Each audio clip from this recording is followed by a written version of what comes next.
The fifth global conference on the elimination of child labor says ending child labor will require increased social protection and monitoring of supply chain through a multi-stakeholder approach. The conference is currently taking place at the Durban ICC and seeks to look at why millions of children are victims of exploitative labor practices. Our reporter Bongani Gema is on standby for more on this story. Bongani, a very good morning to you once again. What's the latest from your side? Well, a very good morning to you and good morning to the SABC viewers. Desiree, you remember that today is the third day of the conference. Yesterday we had two high-level panels.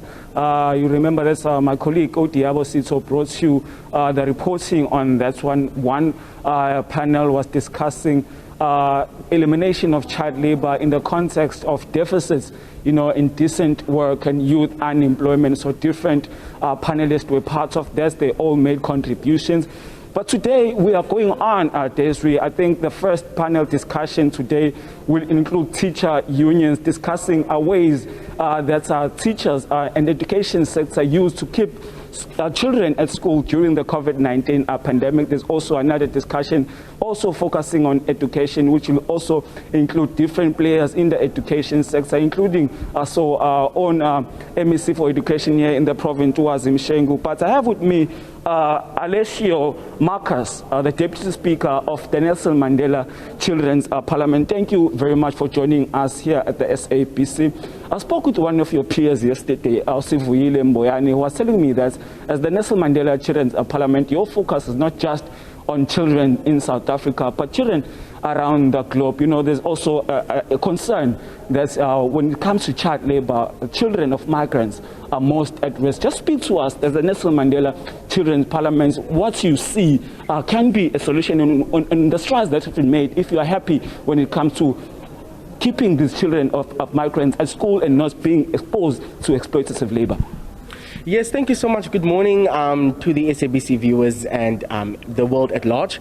Yes, indeed, I absolutely do agree with everything that was stated by Siviwe Mboyana yesterday, where she so beautifully spoke about migrant children that are prone to child labor.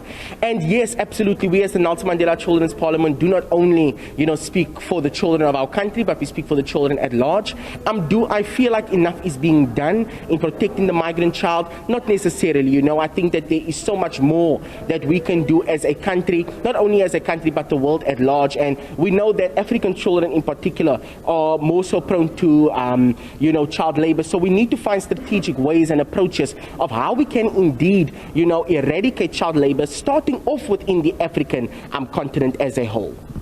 Alessio, when government departments speak on this topic, they say they've done a lot to try and keep children at school, which has been praised as by many delegates here, saying that education is actually the single most effective way that children can be moved away from child labor. But there's also the concern that children as they are in their schooling career, somewhere somehow they decide that they're done with school, they just drop out. Yes, absolutely. And I think that what is of importance is we need to, I would say, analyze what is already implemented at this point in time. Within South Africa, you are allowed to leave school in the year grade 9. So there we also need to see whether, the government is maybe promoting child labor in that sense, you understand, because I think that it is of paramount importance, that we do take into account that in grade 9, you are still classed as a child within South Africa. You understand, and in grade 9, you are allowed to even go and get a job. So my point that I'm coming to is that we need to look at the approaches that our government has taken. But I absolutely do agree with you. Education is of paramount importance. I do believe that our government is doing their utmost best, but there is more to be done. You understand, at the end of the day, we need to invest more within our recreational activities. We need to invest more within activities that will holistically develop a child and also develop the mindset of a child. That is also of paramount importance. Sato Mhlungu, during the opening ceremony, said that as the Nelson Mandela Children's Parliament, you want spaces that are inclusive, spaces that are safe so that children can be able to raise these issues. One would think that a conference of this kind is such a place. I mean, it was praised South Africa was praised for being the first country to include children in such a conference. But as the Nelson Mandela Children, just take us through the different programs that you have to include, children who are not part of the parliament, but who are concerned about, who are living in unconducive conditions. Yes, absolutely.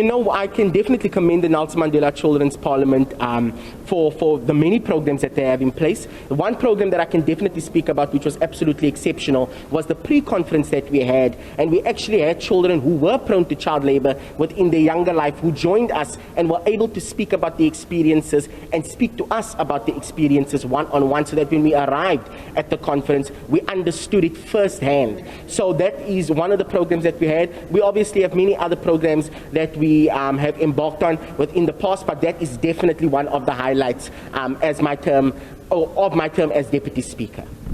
Alessio, appreciate your time. Thank you. Well, there you have it, Alessio Marcus of the Nelson Mandela Children's Parliament, just taking us through the different programs that they have, to help children who are suffering, children who are exposed to child labor, to make sure that, they are kept safe, they are able to continue with their educational careers. Also, saying that there are still more recreational programs that need to be introduced by government to ensure that children stay at school, because as we know, that as much efforts have been made to keep children in schools, the feeding program that is implemented in schools, but children still, decide during their career that they are done in school, they decide to leave. So that is what Alessio Marcus of the Nelson Mandela Children's Parliament was telling us.